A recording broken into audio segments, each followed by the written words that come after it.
ndashima Imana icyambere ko yamaye address yo kuba muri iyi famille. Nkunda ntabwo njyewe nyita ko nyita famille yanjye. Amen.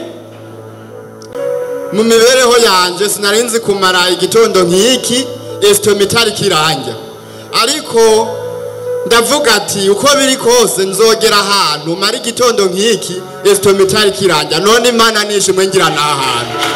Naje hano mfite ikibazo cya visa, nsenga Imana ndavuga Mana numpera visa hano nzahagarara imbere y'itorero nkushime. Ndashima Imana ko ubu ngubu ari bwo mvuye kuyifata kuri DHL. Shimye Imana yambwiye ko nzabyara neza, kuri nabye nk'Abaheburayo nk'uko yari yabimbwiye, byara umwana w'umuhungu. Nukuri Imana yabanye nanjye kwa muganga, nagiye saa 7 mbyara saa 8 saa 9 nari ndyamye. Ngiye Imana ni Imana warakoze, ndagushimiye.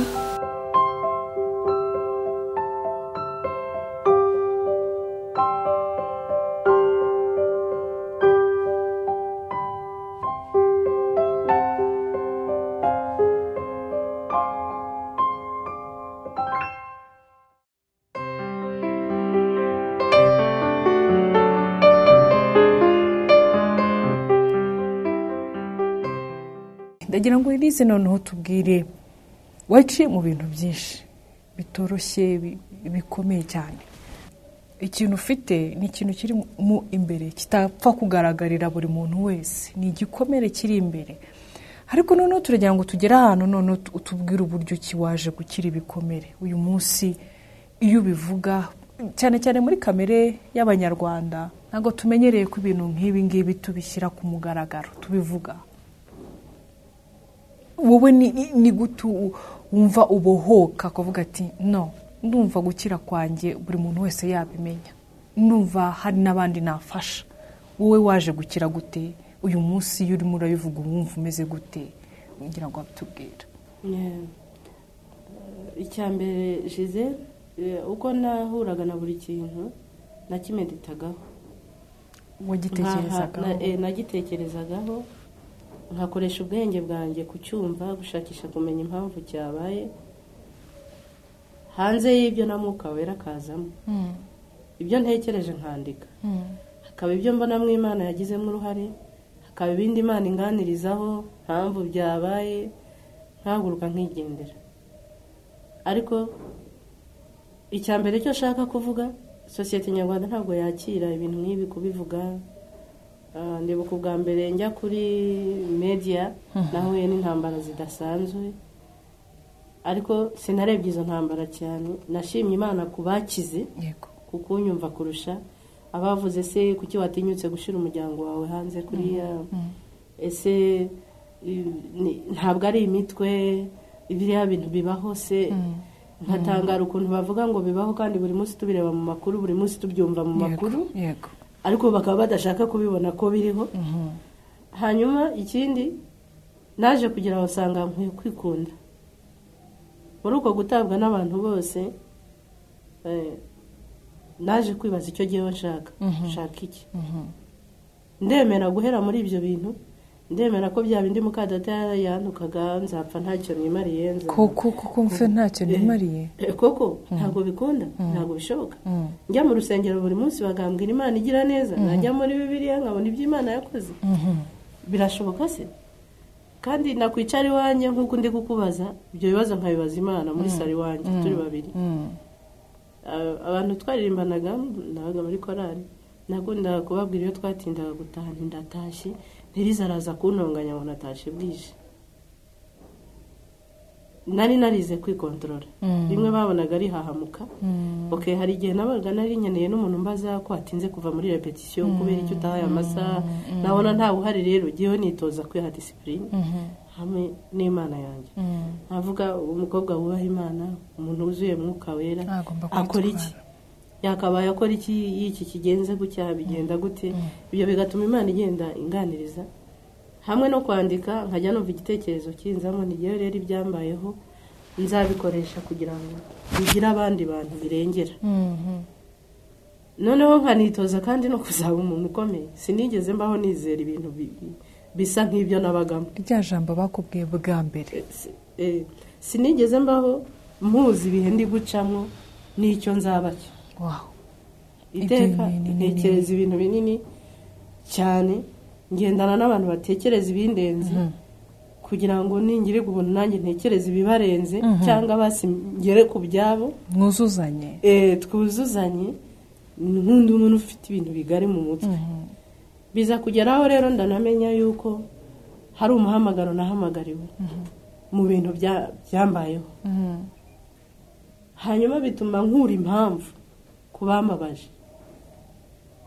Ndavuga icya mbere, Imana yari ishoboye kunangira umutima wa papa hanjugunye. Imana yari ishoboye gushyira umutima mwiza muri mukadata hankorera ibi bintu byose. Imana yari ishoboye gufata umuryango wanjye ukankunda. Sinavuze uko nahungiye ku bantu bamwe bakajya bampa akazi ko mu rugo. Imana bariya bose yashoboraga kubakoresha bakangira umwana bakanshira mu mashuri nk'abandi, nanjye nkakura mu buryo buri normale nk'abandi. Ariko Imana yarabicuritse kugira ngo umunsi izakoresha ibyo yakoreye abantu benshi bazayimenya. amen amen aricyo yabwiraga yamwe kwari ukugira abazakubona uhumutse, babandi bemezwa n'ibikogo batemezwa na Bibiliya, babone ko nawe ntari naragutanye. mbarumbwire ujye ubasha kugerageza guhura n'abantu baciye mu bibazo nk'ibyo waciyemo, cyangwa se abana bato bari guca mu bibazo nk'ibyo waciyemo. Muri wowe iyo uhuye nabo ikintu cya mbere ubanza kubabwira ni iki? Zizere bakoze ijambo rya mbere, iyo mpuye nabo umutima wanjye ugira agahinda. Impamvu ugira agahinda ndabanza nkabareba mu buryo bwa sosiyete ibabonamo, nkareba ukuntu sosiyete iri itakaza abantu kubera kutabamenya, kubera kureba nyine ibiraho ngaho. Kuko umuntu wambonaga njya muri pubere ntabwo yari azi ko ushobora kuba uwo ndiwe uyu munsi. ushobora kwigaburira noneho nkigaburira nyirinzu akabaho kuko namwishyuye inzu. Ku isoko ukajya kwihahira, umucuruzi agashima Imana kuko namuguriye. Umuntu akampamagara ati nazanye imari uzazugure, bivuze ngo amafaranga yanjye arayakeneye. wow iki ni igitangaza, iki ni igitangaza. Imana ihabwa icyubahiro. Bivuze ngo byanga bikunda, nubwo nta kinini cyane kirenze mfite, ariko hari abantu nzi neza ko bajya babaho kubera wa muntu wahoze ku muhanda. Hari abantu Mana yanjye, hari abantu ufasha nawe uyu munsi ntugifashwa, ariko hari abantu nawe ufasha. Iryo jambo nshobora kutabafasha kuko waje ngumbwire ngo ndabwiriwe cyangwa ndaburaye, ariko nabyo mbishoboye nabikora.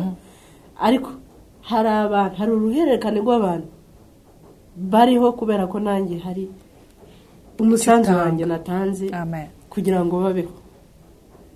Bitandukanye no kuba mpagaze hariya nkakubwira ngo mpa, ahubwo nkakumaramo imbaraga aho kugira ngo usunike tuzamuke. Babarumbwire iyo wicaye nko mu cyumba cyawe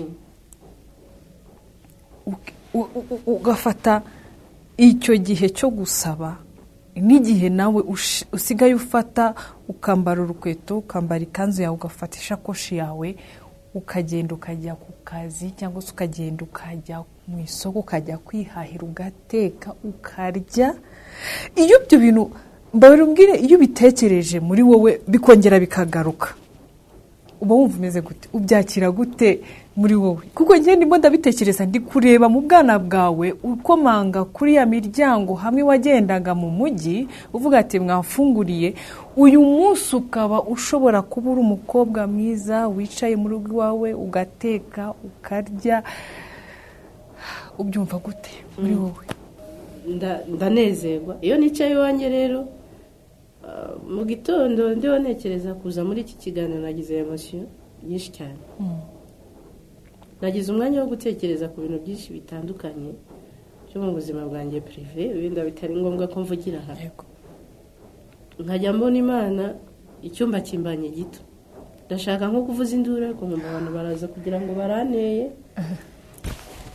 nsanga abantu batazi imana barushye. Ikintu cyitwa gukira mu marangamutima cyangwa igikomere, ibyo bintu nubwo abantu babigiramo uruhare, abantu kukwegera kugusuhuza bakaguha iyo kado kuri anniversaire, ni urugero nkagege ntawe urayinzanira kandi urabona imyaka ndiye si mike, ariko Yesu ajya yimpa, njya mubwira ni kuri anniversaire uzankorera agasiripurize, ikiyaranja mu bundi buryo nkabibona ko yagakoze.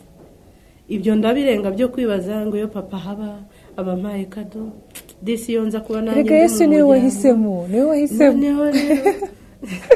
Ndangije Yesu kubera kumwizera no kumugira muzima. Yego. Mu gitondo nahoze ntekereza ikintu cyatumye Petero agenda hejuru y'amazi. Ubireba byari ibintu bidashoboka, ariko reba kwizera yizeye Yesu kugira ngo yemere ko nagendera hejuru y'amazi atari bwibiri. Nahoze ntekereza kuri kwizera Petero yagize. Noneho nkajya numva nanjye kuri kubyibuha, ndashaka nko gupfumura igikuta ngo niruke. Amen. Kavuga ati kubera icyo abantu barushe, kandi Yesu yaravuze ngo mwese abarushe n'abaremerewe muze munsange ndabaruhura. Fata Yesu umugire nk'umuntu, mwemere nk'umuntu uriho kandi ukora. Yego. Mu gitondo nibajije ngo ibaze nk'uyu munsi perezida avuze abantu bose muremerewe, ejo tuzahurira kuri perezidansi, nta n'umwe uzasubizayo ikibazo cye. Umuntu atangira kwizera ko biri bukoreke amadeni ejo azaza yishyuwe, cya kibanza cyari yaranyurujwe ejo azaza kizanye ataranamugeraho. Ariko Imana tukayigira iyo mu gitabo. Kuki tutayizera? Iyo rero umaze kunyemeza ko ndi imbobo ntacyo nzavamo, ntacyo ndicyo, nkibuka ko rimwe nagendeye mu ndege mu Bushinwa, ntayisambaniye, ntayibye, najyana n'abandi bacuruzi, nkibuka ko najyaga i Bugande kurangura, igihugu kikinjiza imisoro kuko wa mwana wari uri ku muhanda yacuruje. Nkatekereza ko urumva Elise, uwo niwe Elise uyu munsi turi kumwe. Nkatekereza ko abantu bamamagara ati twamenye ko ufite umuryango witwa Clip, nari ngukeneye nagira ngo ungire inama abonduta babana barushe. Nkate iyo mbonye umuntu anganye directement nibuka ko aje agana wa muntu wahoze ku muhanda. Noneho nkasanga ubwiru bw'Imana burakomeye. Iteka umugambi w'Imana uruhabanye n'ibyo abantu bibwira. Impamvu mbivuga nuko n'uyu munsi ntago abantu baramenyera iby'Imana yankoreye. Nkunda kuganira n'umuntu akambwira ngo wowe byagenze gute kugira ngo wiyakire. Umuntu akava i Musanze, umuntu akava i Rubavu ngo narinje kukubaza uramfasha iki kugira ngo nanjye nkire niyakire. Nkasanga Yesu yakoresheje ibyari bishingwe bihinduramo igikoresho cy'agaciro. Haleluya. Nkasanga ijambo ry'Imana ryose riri muri Bibiliya rirahari kugira ngo Yesu arisohoze.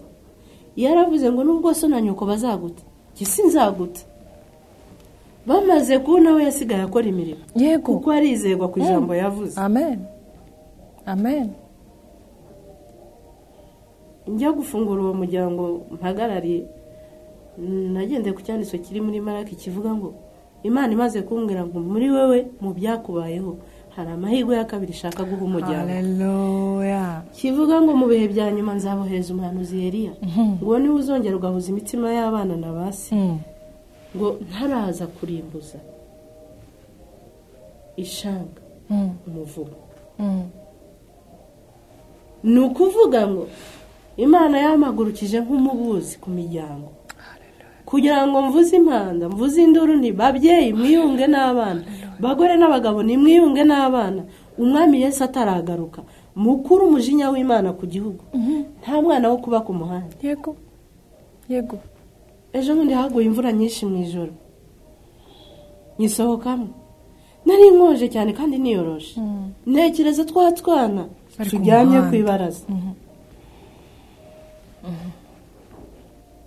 Nasenze isengesho yinginga Imana ngo tubabarire. Imana tubabarire, ucecekesha agahinda kabari y'abana. nahise nibaza aho bajyamye, nibaza icyo bariho batekereza imbere y'Imana, nibaza ukuntu imiryango yagira umugisha hari agahinda k'abantu bangana gutyo b'inzirakarengane kuzuye ikirere, cyane ko abo bana bafite ababyeyi. yego Bamwe barabihakanye, abandi barabataye gusa, umuntu arabyara agata akumva ari tranquille. Abantu bagushigikira, ushobora kuburana wenda ugatsinda. Naratangaye rimwe mvuye mu kiganiro kuri TV1, umugabo aranshaka arambwira ati nakumvirije ndatsindwa.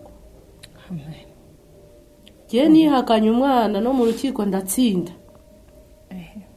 ndabatsinda kandi mbizi ko umwana ari uwanjye, ariko nakumvirije ndatsindwa. Sinzi icyo uri bumfashe kugira ngo mpuze n'umwana. Nihakanye afite imyaka 3, umunsi akaba afite imyaka 11. my god Barahuye, barezima naje gutakaza nimero zabo. Byabanje kuba bibi ariko byarangiye ari byiza neza.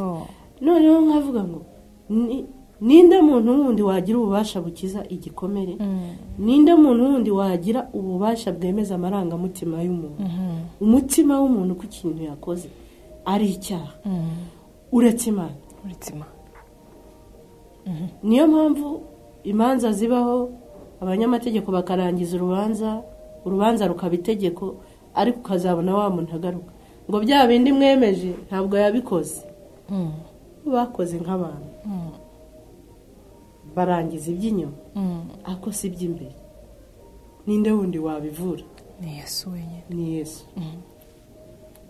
Yesu rero yakubera umuganga w'ibikomere umushatse. Yesu yakubera umunzi ubishatse. Afite kujya mu nzu akabuza amahoro ugutesha umutwe. yego Mu gitondo agahinduka umukunzi wawe. yego Yesu yakubera umuterankunga. yego Akagutuba. Yesu ni byose kuba mwizera. amen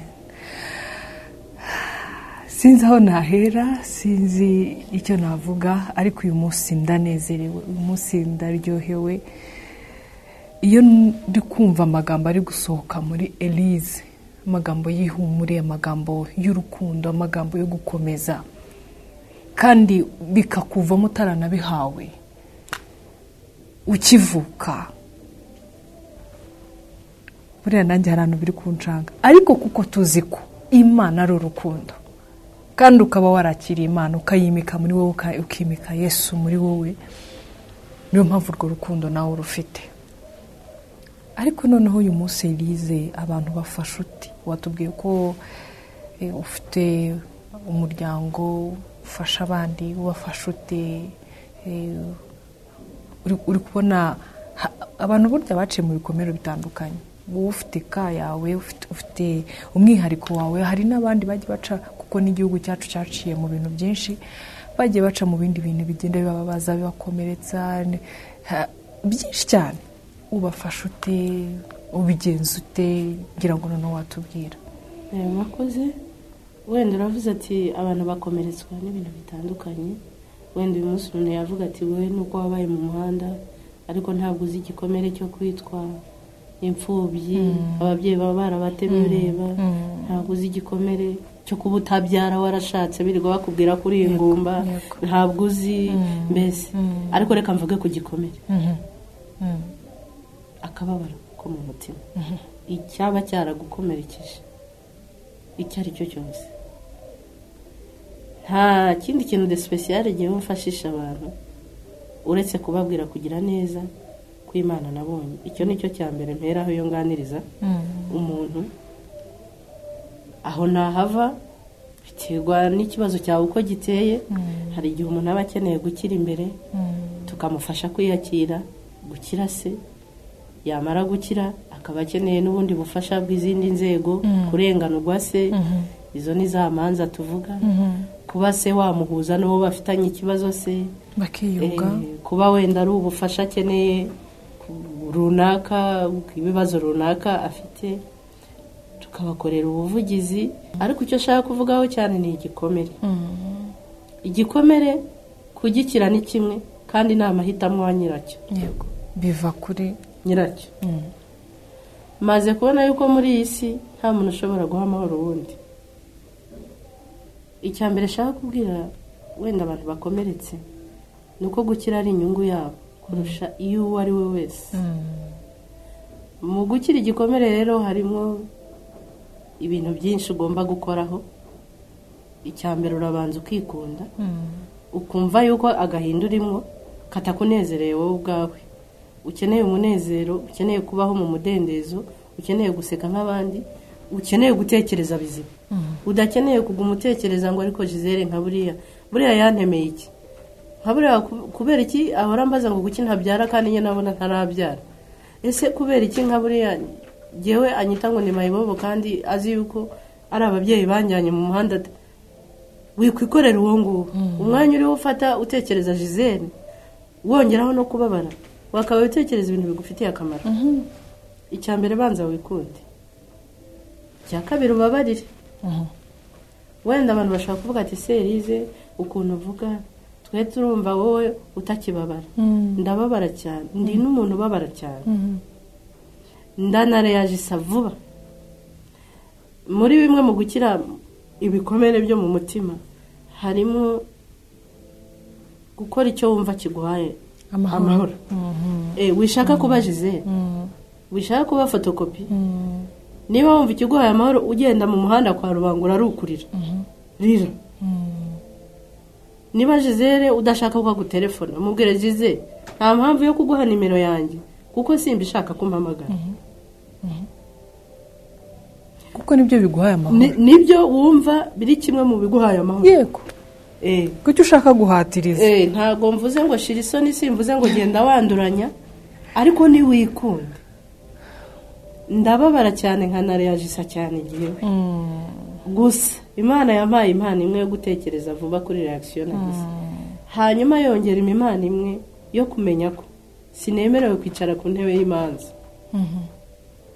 Sinemerewe gushiraho impamvu wowe wakoze ibintu cyangwa n'igihano wari ukwiriye ku byo wakoze. Ako si akazi kanjye. Nzi ko Bibiliya imbwira ngo nibashaka ko mbabarirwa nimbabarira. Yego. Niba mukanya ashobora gutuka umuntu nkaza nkihana, nkashaka ko Imana inyumva, nuko directement ntekereza ko ukinuka kugira ngo ejo nanjye ninkora ariko si Imana inyumve vuba, ngomba guhita ngukura imbere yanjye. Nkakubabarira kugira ngo ndeke niyitire utaza kumbera inzitizi. Ibyo tutanabijyanye no mu mwuka no mu buzima busanzwe, uzarebe iyo urakariye umuntu umwanya umufataho. Kandi umuntu ni ibitekerezo. Yego. Kuko kugira ngo umenye ngo saa moya zirageze ndajya mu kiganiro, nuko uba wabitekereje. Kugira ngo umenye ngo nakayarandakaje ndajya kumutema, nuko uba wabitekereje. Ikintu cyitwa ibitekerezo rero n'amarangamutima ni ikintu abantu boroshya kandi nibwo buzima bw'umuntu. Simbona impamvu rero jewe yo kurara ngutekereza kandi ntacyo mariye. Nta na kimwe. Nabwo Yesu ntiyesu nukuri ndamurakari, urabireba yuko tunahuye buriya nubwo twaba tugendana mukubita. Ariko uri Imana igitanga imbaraga igatanga n'ubushobozi bwo kubabarira. Hamubabarire nkabigira ishingano, nkabishaka nkuko tujya ku misozi tukajyana icyifuzo. Narinje fasha nkuramwe Gisele namva imbere kugira ngo mpite. Kandi uzumva iyo ubabariye ukuntu uruhuka, utangira gutekereza ibindi bintu byiza. Kubabarira rero bidukingurira umuryango wo gutekereza. Ni inyungu z'umuntu. Ni inyungu z'umuntu. Yego. Nubwo n'ubabarira zifite, ariko ntekereza ko ufite nyinshi ari wowe ubabarira. Utanga imbabazi. Hari abantu rero bafata igikomere nk'ubutunzi. Yego. Yakwicara muhanaka akifata gose nk'umunyagahinda, abantu bose yumva yifuza ko bamwiyo disuriya. Ntabwo uzi uko yababaye, uzi ko buri umuryango wa mwanze, ntabwo uzi ko bose babishe. Disi ntabwo uzi ko umugabo aramukubita ngo ntiyabyaye, arashaka ko umuntu wese amubonamo icyo kintu. Kandi muri iyi si nta muntu wifuza umuntu umuremera. Umuntu wese ashaka kwicara n'umuntu umubwira iby'ururutse umutima. Noneho ugasanga icyo witaga ngo abantu barakubabariye, iyo amaze kuvuga gutyo abona nakwegera uzamutera ikibazo. Igikomere kiduhungisha abantu. uko ni ukuri igikomere kitwicira bizinesi igikomere kitubuza gutera imbere. Niba uri umucuruzi ukeneye imibanire myiza n'abantu kugira ngo bazagure ibyo ukora. Yego. Kandi umucuruzi ntabwo wakwicira mu iduka ngo utangire bifate gutya. Niba ufite farumasi bikeneye imibanire myiza n'abantu kugira ngo nzahembwira ngo ya farumasi nigira imiti y'Iburayi kandi wenda atari nayo. Kubera ko jye nawe tubana neza. Igikomere rero gishobora no kuguhombya. Sinzi ukuntu umukiriya azinjira agasanga wifashe. Kiriya gitenge kigura ngahe? Ntabwo ubona ko igiciro cyanditseho. Kigura ngahe se? Umva madam, ibyo nifitiye mu mutwe ni byinshi. Nakubwiye ngo ntubona ko igiciro cyanditseho. Icyo gihe ndasohoka. Yego, ni ukuri. Njya kugura ahandi. Ko ndibaza impamvu nsubije gutya. Nta customer care.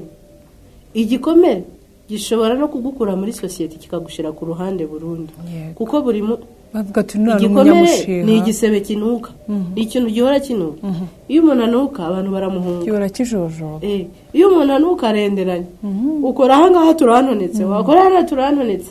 Wenda ukabankubita n'urushi ntanabizi ko ndanagutonetse. Bigatuma rero abantu biga strategy zo kuguhunga. Bagenda bigirayo.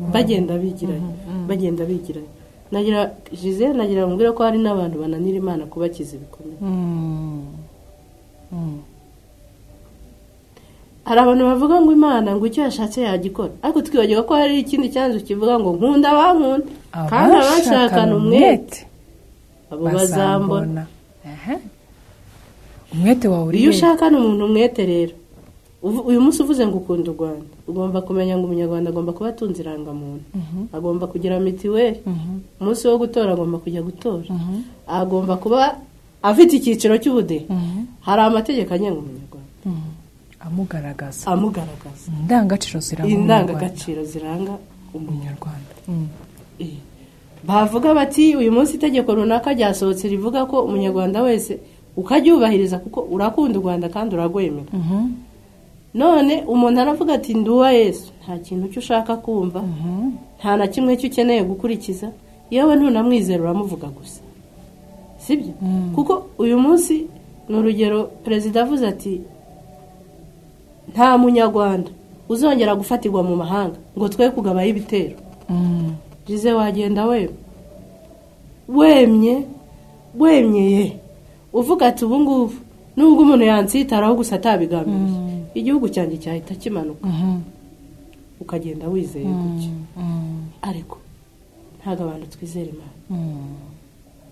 Ntago twizera Imana nayo ikatubera uko tuyifashe. Yego, uko uyifashe ni kwiza muri wowe. Imana yawe uko ingana mu bitekerezo byawe ni ukuyiyereka. Yego. Nigeze kubwira abantu ngo Imana yiyerekera umuntu ayimusanze. Ayimusanze hehe rero? Si hano ku muhanda uhagaze, mu bitekerezo. Niba wizeye ko ikora binini zakubera Imana y'ibinini, niba wizeye ko ikora ikiza ibikomere izagukiza, niba wizeye ko yaguha igihumbi cyo kujya buri munsi gusa ariko ukaziberaho gutyo, uzajya usaba igihumbi bari kiguha. Imana ihera umuntu ahisanze ihagaze mu bitekerezo, apana Kicukiro cyangwa Remera. Mu bitekerezo aho ni izaguhera igitangaza. Ni byiza rero gupozisiyona ibitekerezo byawe ahantu heza kugira ngo ukorane n'Imana ibikomere. Ntabwo rero Imana ikorera mu bikomere. Oya. N'ubundi kandi Imana ntizigere kwizera ugikomeretse ngo guhe ibintu binini. Nibishoboka. Imana ikorera mu buzima. Yego. Kuko Imana nagikorana n'abapfu cyangwa abamugaye cyangwa abarwaye cyangwa abarira cyangwa ababaye. Niyo mpamvu nayo se yavuze ngo abarushye n'abaremere ni muze musange ndabaruhura. Iyo uje urushye uremerewe arabanza nyine akakuruhura. Hanyuma yarangiza akaguhereza ibindi bingana nk'umuntu nyine waruhutse utakirushye. Yego. Ntabwo rero navugaga igikomere naringeze igikomere mu nzitizi zo kutaba umwizego imbere y'Imana. Ntabwo Imana izigera igukoresha ibirenze cyane ugikomeretse. Rero ndakwereka ukuntu igikomere ari ikintu kibi mu mpande zose. Nta kuntu rero bambwira ngo urikunda ngo ugumane ikintu kigusenya mu buryo bwose bukuzengurutse. Ubundi igikomere tugereranyije ni imungu. ikintu cyiza kikamunga ubuzima bw'umuntu kandi kigenda kimumunga buhoro buhoro ukazashituka kuko tunibukiranyije neza ubundi umuntu atangira agenda amungwa n'igikomere ni nacyo kigenda kizana indwara zitandukanye za diabete, imitima, isereri, kwikubita hasi, intege nkeya, kwiyanga, amaraso akagenda agabanuka mu mubiri wawe, ejo ukazisanga noneho ubuzima bwawe bwose bwarapfuye kubera ko wagiye uhereza umwanya ya mungu igenda ikumunga kuko wayihaye umwanya nyine. ndabyemera kuko ndibuka ntarakira neza yagiraga ikibazo cyo kudasinzira ndetse no kutajya, ariko kandi simenye ko ari ingaruka z'ibikomere. nkabaho ntasinzira, nkabara amasaha nsinzira nijoro, nkabara inshuro numva ashatse kujya, nabona amafaranga nkayadepansa ntekereza iki, nkavuga n'ubundi nta mama nyabikira, nta data, nta mwana, ndabikira iki, ejo nzapfe bayagura mu rusanduku rwiza rwo kumpambamwo batari banahunze. urumva uko natekereza ibitekerezo byawe ejo nzapfe batangira bayagwaniremwo nta n'uwari uzi naho nari intuye. nahembwa nkahamagara abantu bose, yanze warayishe ngo ino ngo amafaranga umva nakuguriye umwenda uze kuzuwufata, abantu bakagira ngo ni umutima mwiza, ako nangaga kubika amafaranga ngo hatazagira uyajya atarayavunikiye. ni ukuvuga ngo wabonaga urupfu icyo gihe utajya no kubona n'urupfu hafi n'urupfu hafi aho ngaho. Imana ni umukozi w'umuhanga. ni ikiganiro rero de testimony, ngira ngo tugiyemo turagenda tugera ku musozo, turagira ngo wenda mu gusoza Elise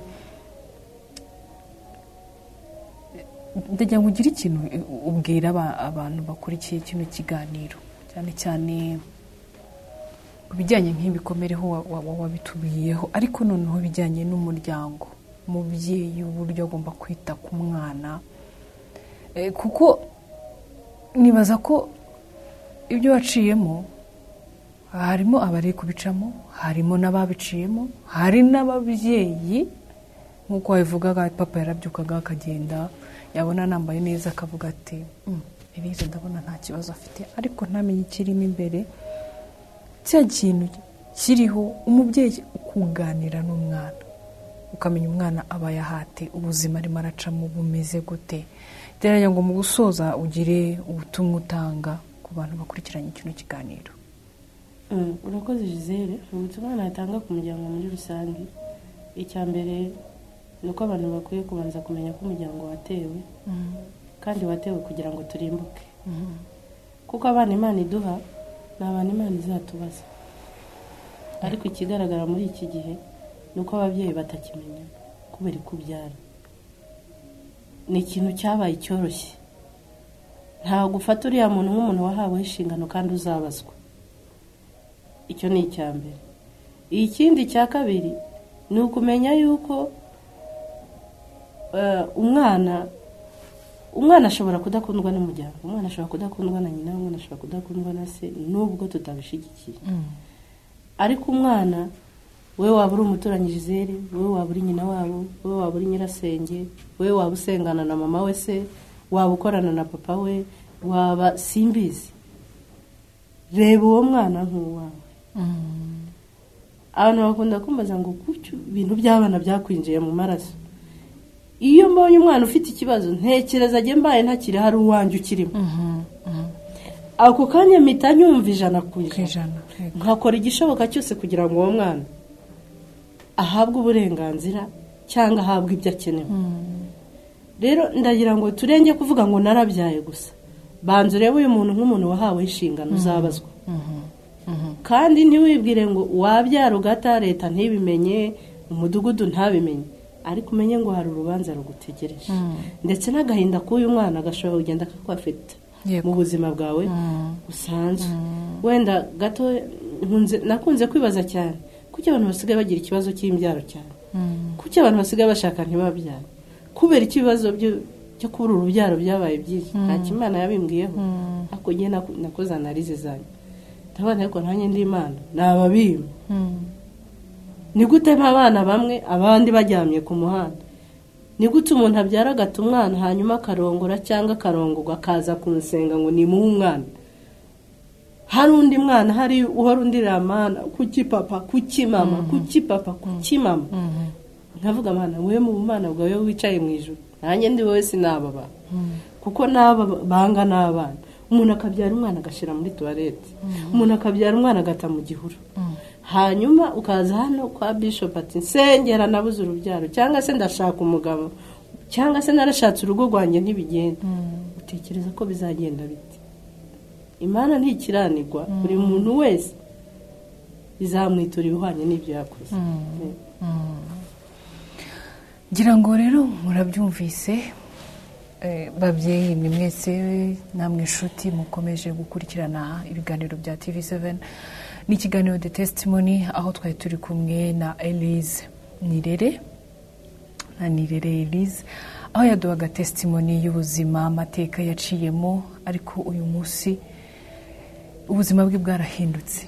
Elise ni umuntu ahubwo ntabwo yari afite uburwayi bushaka kugaragara hanze, yari afite uburwayi bw'imbere, igikomere yatewe naho yavutse n'ababyeyi be, ariko Elise yaje gukura yishakamo ubwe. Aratubwira ati mbere na mbere ikintu naje kumenya muri jyewe nuko naje kumenya ngo njyewe ndashaka iki. Aravuga ngo icyo shaka ni jyewe kwimenya, jyewe nkikunda, jyewe nkiyubaka, jyewe Elise nkatera imbere.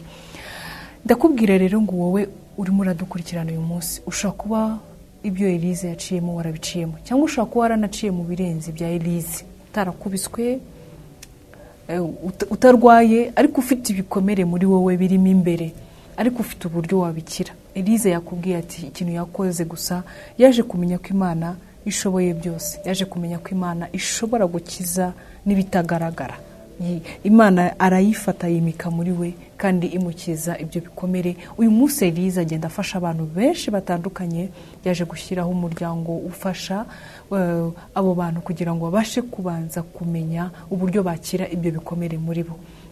Elise turagushimira cyane, ariko mu gusoza watubwira kuri uwo muryango ufite, umuryango washinze ufasha abantu gukira ibikomere, mukora mute, mukorera hehe, bimeze gute? Murakoze, twakira abantu bose batuganye bumva bakeneye ubufasha bujyanye wenda n'ibyo dukora. Tugira inama imiryango ifitanye amakimbirane, tugira inama abafiyanse bagiye kurushaka kugira ngo tubafashe gucukumbura se mwabitekerejeho, kuko gushaka si ukuvuga ngo ndagukunda Gisele, yego nanjye ndagukunda, burya tuzabyara nitubyara umwana ajye ku ishuri nitubona n'amafaranga twubake. Ibyo ntabwo bihuriye n'urugo nyarugo. Harimo utuntu twinshi cyane, niyo mpamvu abantu bageraho bikabacangije akagaruka. Ibyo nibyo tubafasha gusesengura. Hanyuma dukorera ubuvugizi abana bahohotewe, abo babyeyi baba barihakanye, abo bafite se ariko batoteza, tukabakorera ubuvugizi aho bishoboka, ndetse n'abo tubonye bakeneye gukira mu mwuka abo nabo turaboriyanta, tukabashakira abashobora kubafasha mu mwuka kugira ngo ubuzima bwabo buhembuke. N'ibyo ngibyo dukora. Dukorera Kimironko, wenda twaza gutanga kontakte kugira ngo wakumva hari icyo twamufasha muri byinshi yumvishe yazahagana. Nta kibazo wabaha kontakte zawe, kuko ndabizi hari abantu barushye baremerewe bafite ibikomere bitandukanye, ariko iyo bagize Imana bakaba burya naje gusanga umuntu ufite igikomere abakeneye umuntu abaganira. Ikintu cya mbere baganira, akamwumva, akamutega amatwi, akamwitaho, akamwereka ko bari kumwe mu byo ari kumubwira, kugira ngo nawe wafasha abantu benshi cyane. Nimero yanjye ni 0788 35 04 13 788 35 04 13. Reka rero dushimire Elise uburyo yabashije kwitabira ubutumire bwacu bwa TV7. Twizere ko wenda no mu utaha dushobora no kugutumira mu biganiro bitandukanye by'umuryango, kaza ukatugira inama. Twizere ko uzongera kwitabira ubutumire bwacu. Ikibazo nzitaba. Ariko ntabwo twakwitesha amahirwe, batubwiye kuri n'umuvugabutumwa mu byo ukora, ntabwo twakwitesha amahirwe rero ko wadusengera, unasengera cyane cyane babandi bafite uburwayi bw'ibikomere biri muri bo. Yakoze reka dusenge. Witeka Mana wera wa Isirayeli, Mana igira neza, Mana ifite urukundo n'imbabazi birenze uko tubizi nuko tubitekereza. Data twavugaga amashimwe y'imirimo ikomeye wakoze mu buzima bwacu. Amen. Kandi Mana turacyagushima kuko uko wari urejo ni kuri n'uyu munsi n'ejo ni kuzaba ukimeze. Amen. Mana wakoze biriya n'uyu munsi hari ibyo wakora, hari abo wagenderera, hari abo wakiza, hari abo wahagakiza, hari abo waburanira, hari abo warenganura, hari abo wahembura ubuzima bwacu bwabo. Data Mana igira neza, Mana ariko umuntu wese ukurikiranye iki kiganiro aremerewe akubone nk'Imana y'amahoro. Ndakwinginze kugira ngo ugende umukoreho. Mana ndabizi neza ko ari we muganga w'imitima, ndabizi ko ari wowe uzaho wakora umuntu wese akagubwa neza. Mwuka wawe wera agenda bemeze, agenda abigishe, agenda abaganirize, agenda agira icyo akora uwera wa Isirayeli. Warambwiye Mana ngo umuhamagaye ku musozi wo guhembura umuryango. Ndakwingize kugira ngo uherekeze ijambo wavuganye nanjye. Umuntu wese acyumva aya magambo ugira icyo ukorana nawe Mana ikiranuka. Ndasaba kugira ngo ubabarire, ndasaba kugira ngo kandi utange imbaraga z'abababaye kubabarira Data. Ndetse Mana ndasaba kugira ngo wirengagize amarira y'aba bana bo ku mihanda, amarira y'abantu benshi barenganira mu ngo z'abantu. Ahubwo Mana ugira icyo ukora, duhe ubwenge ababukene, duhe gushobora ababikeneye uwera wa Isirayeli. Tuyobora igikwiriye, buza amahoro umutima wacu, uwushiremo icyatuma tugubwa neza. Ndakwinginze umuntu wese ahari ntihagire uzicwa na kanseri kubera agahinda, gira icyo ukora mu mutima w'umukize. Ntihagire uzarimbuka Mana kuko yananiwe gusaba imbabazi uwo yahemukiye, cyangwa yananiwe kubabarira uwamuhemukiye. Mana igira neza, ndakwingiza kugira ngo usuke umwuka w'ububyutse muri iki gihugu, usuke umwuka w'ububyutse mu mitima y'abantu bari bukurikirana iki kiganiro, usuke umwuka w'ububyutse mu miryango, usuke umwuka wo kugutinya. Mana igira neza, ndakwingiza kugira ngo tuzumve ubuhamya. Ndasaba kugira ngo ikiganza cyawe kigera hose, kirenge iyi studio, kigende gikore kuri buri muntu. Abari hafi n'abari kure, abari i Kigali n'abari mu byaro, abari mu mahanga, umuntu wese uri bukurikira iki kiganiro Mana ndakwinginze kugira ngo azatanga ubuhamya. Buri muntu wese ahari mutwikirije amaraso yawe, Satani ntazamwiba utarasohora icyo wamuvuzeho. Uko niko ntwikirije amaraso yawe abana bari mu mihanda, uko niko ntwikirije amaraso yawe abandi bakingirane waho tutazi, uko niko ntwikirije amaraso yawe abandi bicishwa inzara tutazi. Data ndakwingize kugira ngo icyo wabatekerejeho abe aricyo kibarinda, kandi Data ugikurikire kugira ngo ugisohoze. Tubisabye twizeye mu izina ry'Umwami wacu Yesu Kristo, amen. Shuti rero mwe mwese mukomeje gukurikirana ikiganiro The Testimony, ngira ngo mwiyumviye urugendo Eliza yakoze rutari rworoshye, ariko urwo rugendo rwaje kugira aho rurangirira. Eliza ariyubaka, Eliza arakomera. Eliza uyu munsi ni umuntu wakomeretse arakira, nawe akaba arimo arafasha abandi gukira ibyo bikomere bayahuye nabyo. Ngira ngo rero mwumvise imirimo Imana igenda ikora hirya no hino. Wowe ubabaye, wowe urushye, reka nongere nkubwire ngo ni iki kiguteye ubwoba, ni iki kikubabaje. Imana ishoboye byose. Ibyo bitagaragara, ibyo biri muri wowe byihishe, ibyo wahuye nabyo abantu batazi, humura. Imana yo mu ijuru irabizi, Imana yo mu ijuru irabibona. Imana yo mu ijuru izakubohora, izakomora, izagusetsa, ubuzima bwawe buhinduke, utera imbere. Ibyo abantu bagutekerejeho ntabwo ari ko uzabaho, ahubwo uzabaho uko Imana yagutekerejeho. Icyo Imana yavuze kuri wowe nicyo uzabacyo. Reka rero tubashimire mwese mwakomeje kubana natwe, mukomeze kugira ibihe byiza. Mwari mu kiganiro The Testimony, mugezweho na Ndize Giselle, mutegurirwa na TV7. Muhorana Imana naho butaha. Ndashima Imana icyambere ko yamaye address yo kuba muri iyi famille. Nkunda ntabwo ngewe nyita ko nyita famille yanjye. Amen.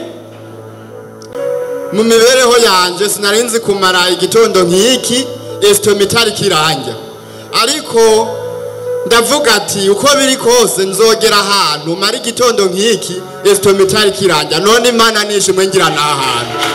Naje hano mfite ikibazo cya visa, nsenga Imana ndavuga Mana numpera visa hano nzahagarara imbere y'itorero nkushime. Ndashima Imana ko ubu ngubu ari bwo mvuye kuyifata kuri DHL. nshimye Imana yambwiye ko nzabyara neza kuri nabye nk'abaheburayo nk'uko yari yabimbwiye byara umwana w'umuhungu nukuri Imana yabanye nanjye kwa muganga nagiye saa 7 mbyara saa 8 saa 9 nari ndyamye ngiye Imana ni Imana warakoze ndagushimiye